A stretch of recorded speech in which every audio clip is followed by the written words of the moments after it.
Guys 250 CC engine 250 CC bike এই first time আমি হাতে নিলাম। ও মাই গড, মানে যা দেখছি শুনছি খুব একটা পার্থক্য নাই। এক্সেলারেশনটা আসলেই অনেক ফাস্ট। আমার কাছে আছে জিক্সার SF 250 বাইকটা ফাইনালি একটু দেখার সুযোগ হইলো। তো বাইকের স্পেসিফিকেশন অনেকেই জানেন, তারপরও আমি একটু বলি। যদি একদম শুরু থেকে শুরু করি তাহলে হচ্ছে গিয়ে সামনের টায়ারটা কিন্তু ওই যে আমারটা, আর সামনের টায়ার কিন্তু এটা 110 সেকশনের টায়ার ইউজ করা হয়েছে। সাসপেনশনেও একটু চেঞ্জ আছে, বাট আগের সাসপেনশনে রাখছে, এটা হচ্ছে টেলিস্কোপ সাসপেনশন। অ্যান্ড ডিস্কটা একটু বড় করছে, অনেক বড় করছে আগেরটা থেকে, বাট ক্যালিপার আগের মতোই আছে। এটা হচ্ছে ABS-টা, অ্যান্ড এটা তো অবশ্যই ABS থাকবে, এবং দুইটাই ABS। ইঞ্জিনটা বেশ বড়, এখানে 1200 ml ইঞ্জিন অয়েল ইউজ করতে হয়। আর তারপরে এখানে একটা স্টিকার দেওয়া আছে। এই স্টিকার না থাকলে কিন্তু দূর থেকে বোঝার কোনো উপায় নাই এটা 250 সিসি ইঞ্জিন। বাট চেসিসটা কিন্তু আগের জিক্সারের মতো না। চেসিসটা হচ্ছে গিয়া মানে একটু বড় আকারের, যেহেতু ইঞ্জিনটা একটু বড় এই জন্য চেসিসটা একটু বড়, বাট দূর থেকে এটা বোঝার কোনো উপায় নাই। আর এখানে এই দেখেন Suzuki oil cooling engine system, তার মানে হচ্ছে SOSCS। এটা হচ্ছে সুজুকি বলতেছে ওদের নিজস্ব একটা ইঞ্জিন, নিজস্ব একটা কুলিং সিস্টেম এটা ওদের। বাদবাকি এখানে আপনারা দেখতে পাচ্ছেন এখানে একটা স্টিকার, এখানে একটা স্টিকার, আর আরও অনেক চেঞ্জ আছে। এটা হয়তো এই মুহূর্তে আমার মাথায় আসতেছে না, বাট এই হচ্ছে বেসিক কিছু চেঞ্জ SF এবং আগের SF এর মধ্যে। বাই দ্য ওয়ে, পিছনে হচ্ছে গিয়ে 150 সেকশনের টায়ার, এটা আপনারা অনেকেই হয়তো জানেন।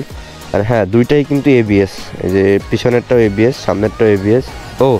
বাই দ্য ওয়ে, মিটারও কিন্তু চেঞ্জ আছে। মিটারটা হচ্ছে আপনার যে কালারের যে বিষয়টা, এটা একটু চেঞ্জ, আগেরটা থেকে এটা একটু ভিন্ন রকম দেখতে। বাট এটা সুজুকি তো বলতেছে এটা হচ্ছে গিয়া বাংলাদেশের মধ্যে সবচেয়ে বর্তমানে যাবৎকালীন সবচেয়ে পাওয়ারফুল ইঞ্জিন, এবং এটা নাকি সবচেয়ে আগায় থাকবে। আর বাই দ্য ওয়ে, এখানে কিন্তু যে সাইলেন্সারের যে মাস্কটা আছে, এই মাস্কটা একটু আগেরটা থেকে ডিফারেন্ট।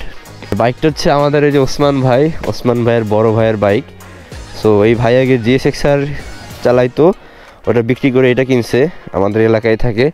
ওকে, সো গাইজ চলেন বাইকটা একটু রাইড করা যাক। বিসমিল্লাহ। ও মাই গড, সাউন্ডটা তো মনে হয় আগের মতোই। আচ্ছা, একটু চালাই আসি। বিসমিল্লাহ।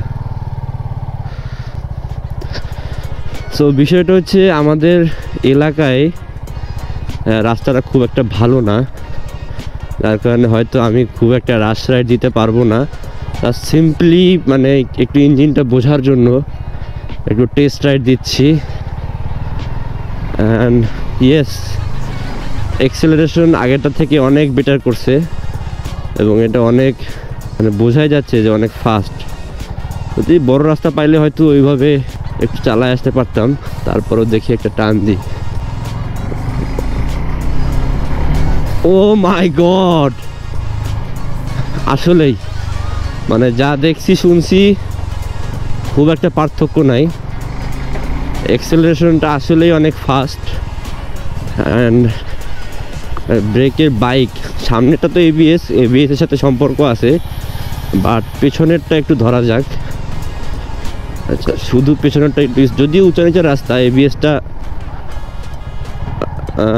ধরতেছে, বাট মেন পাকা রাস্তা হইলে হয়তো একটু বেটার পাইতাম। But guys 250 CC engine 250 CC bike এই ফার্স্ট টাইম আমি হাতে নিলাম, অ্যান্ড বেশ স্মুথ।